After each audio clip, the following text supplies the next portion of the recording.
Hola muchachos, pues física también se conoce como la ciencia de la medición y pues como ya les comenté hay ocasiones en que podemos cometer algunos errores al medir.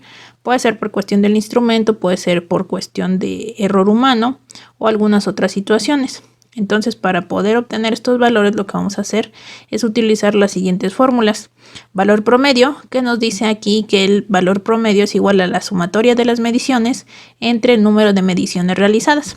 Es decir, vamos a sumar todo lo que nos den de mediciones y lo vamos a dividir entre la cantidad de esas mediciones. Después vamos a obtener el error absoluto. Para el error absoluto, como su nombre lo dice, nos interesa únicamente el valor. Cuando ustedes encuentren estas barritas que están aquí, nos está indicando valor absoluto, es decir, no importa si la cantidad es positiva o negativa, únicamente nos importa ese número que nos está dando. El error relativo pues nos dice que es el error absoluto entre el valor promedio. Es decir, vamos a colocar únicamente la cantidad sin importar si es positivo o negativo. Y en el caso del error porcentual, pues será el error relativo, es decir, el que se obtuvo antes por 100. Acá tenemos un ejemplo, nos dice 6 alumnos del 3102 midieron individualmente un terreno y obtuvieron los siguientes valores. Aquí tenemos estos valores, todos tienen que ir indicados con la unidad de medida. Y pues se dan cuenta, el valor promedio es la suma de esos valores, dividido entre 6 porque son la cantidad de elementos que nos dan. Ahora, cuando nosotros obtenemos el valor promedio nos va a dar un resultado, que está mostrándose aquí. Ese resultado, si se dan cuenta, tenemos 10.5633. Aquí tenemos que redondearlo. Si ustedes se encuentran con que el valor es 10.56 y este valor que está aquí del 33, si es desde el 1 hasta el 4, pues entonces, desde el 0 hasta el 4, entonces se queda como 10.56. Si nosotros aquí tuviéramos 5, 6, 7, 8 o 9, pues entonces esto lo tendríamos que pasar al siguiente número, es decir, 10.57. Pero en este, pues como es 3 y es menor al valor de 5, pues nos vamos a quedar en 10.56 y únicamente tomamos 2 decimales. ¿Por qué es importante esto? Porque si nosotros utilizamos los 4 dígitos, pues nos van a salir resultados diferentes y entonces no va a coincidir con el de los compañeros. Ahora, ya que tenemos esto, el error absoluto va a ser cada una de las cantidades menos ese valor promedio. Aquí tenemos el valor 1, el valor 2, 3, 4, 5, 6, según lo que tenemos acá. Y a todos esos les vamos a restar el 10.56. Como les decía, al ser el valor absoluto, aquí nos va a mostrar el valor en positivo.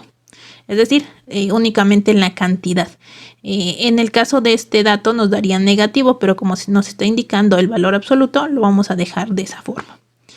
Ahora, ya que tenemos estas cantidades, ahora el error relativo consiste en que esa cantidad que nos dio, pues hay que dividirla entre el valor promedio, así como nos dice aquí la fórmula. Y entonces nos da nuevamente esta cantidad. Cuando tenemos estas cantidades, ahora lo que tenemos que hacer pues es el error porcentual, es decir, esta cantidad que nos dio multiplicarla por 100. Y entonces obtenemos ya lo que es ese error porcentual. Eso es todo en cuanto a esta parte de obtener los datos. Ahora bien, cuando nosotros nos vamos al histograma, que es pues otra parte que tenemos que tomar en cuenta para poder indicar esos errores, pues tenemos aquí nuevamente el valor promedio o también se conoce como media aritmética y tenemos aquí 10.56. Recuerden que la mediana se obtiene ordenando los valores de mayor a menor o viceversa y el valor que ustedes obtengan a la mitad, esa es la mediana.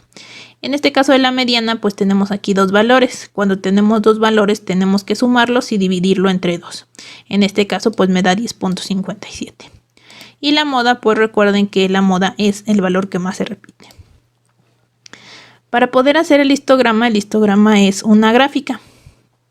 Para esto tenemos que colocar cada uno de los valores ordenados y poner la frecuencia. La frecuencia, pues es cuántas veces se repite. Entonces podemos ver que aquí en 10.57 tienen que se repite 2 veces. Una vez que ya tengan esto, pues entonces pasamos a lo que es la gráfica. Hacemos el histograma en donde en el eje de las X van las cantidades, las medidas, Y en el eje de las Y, pues vamos a colocar la frecuencia, es decir, cuántas veces se repitió. Y pues eso sería todo en cuanto al error de mediciones. Si tienen alguna duda, pues me pueden contactar vía WhatsApp.